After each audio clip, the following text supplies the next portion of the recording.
Seat पर।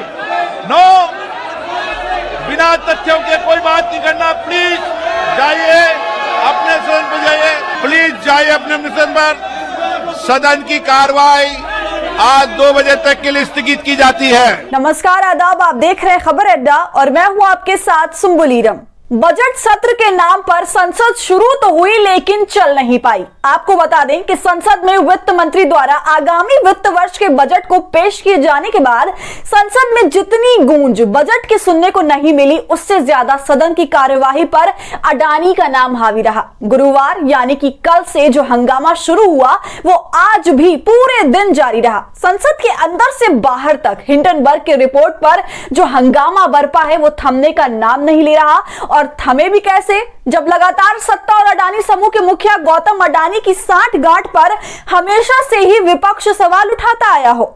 Hindenburg research की report में गौतम अडानी और उनकी कंपनियों पर शेयर बाजार में जो धांधली किए जाने के आरोप लगे हैं, उस पर अब विपक्ष की मांग है कि संसद में उन आरोपों पर चर्चा की जाए।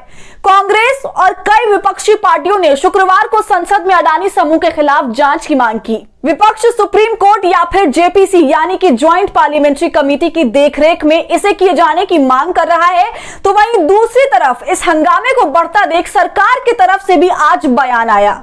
सदन की कार्यवाही जब बाधित हुई और इसके कारण जब कार्यवाही को सोमवार तक के लिए स्थगित करना पड़ा, तो संसदीय कार्य मंत्री प्रहलाद जोशी ने सामने आकर सरकार की तरफ से सफाई देते हुए कहा कि अडानी मामले से सरकार का कोई लेना देना नहीं है। और इस पूरे मामले पर उन्होंने विपक्ष को ही घेरते हुए कहा कि विपक्ष सदन की कार्यवाही को बाधित कर रहा है और मुद्दे के अभाव में ऐसा किया जा रहा है क्योंकि विपक्ष के पास कोई मुद्दा नहीं है।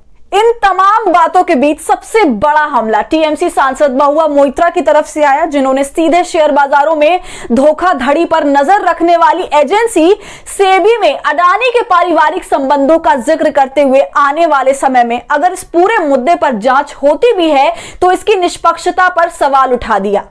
महुआ ने सेबी की उस कमेटी का जिक्र किया जिसमें गौतम अडानी के समधी और देश के मशहूर वकील सिरिल श्रॉफ हैं। महुआ मोइत्रा ने ट्वीट करते हुए कहा कि सेबी की कॉर्पोरेट गवर्नेंस और इनसाइडर ट्रेडिंग की कमेटी में देश के मशहूर वकील सिरिल श्रॉफ हैं, जो कि अडानी के समधी हैं।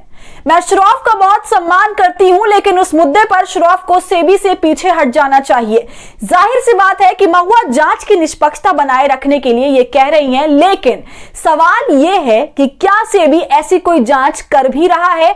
और हां, तो जब अडानी परिवार के लोग उसका हिस्सा होंगे तो उस जांच में जो कुछ भी निकलकर सामने आएगा उस पर फिर हंगामा नहीं होगा, इसकी क्या गारंटी है? वहीं आपको बता दें कि अब तक शेयर बाजार के पिछले 6 कारोबारी सत्र में अडानी समूह के शेयर में जबरदस्त गिरावट देखने को मिली है और गौतम अडानी की नेटवर्थ $58 बिलियन घट गई है और वो दुनिया के सबसे अमीर व्यक्तियों की सूची में 21वें स्थान पर आ चुके हैं। और पूरे अडानी समूह का बाजार पूंजीकरण पिछले एक सप्ताह में $100 बिलियन से अधिक घटा है। तो हिंडनबर्ग रिसर्च के अडानी समूह पर लगे आरोपों और उसे लेकर सुलझी हुई राजनीति, दोनों पर क्या है आपकी राय? हमसे कमेंट सेक्शन में जरूर साझा कीजिए। और हमारे फ्री जर्नलिज्म को आपके सपोर्ट की जरूरत है, वो तभी होगा जब आप जितना ज्यादा थैंक्स के बटन का इस्तेमाल करेंगे और इससे हमारी हौसला अफजाई करेंगे। साथ ही अगर अब तक आपने हमारे चैनल खबर अड्डा को YouTube पर सब्सक्राइब नहीं किया है तो देर किस बात की है, अभी फौरन कर लें।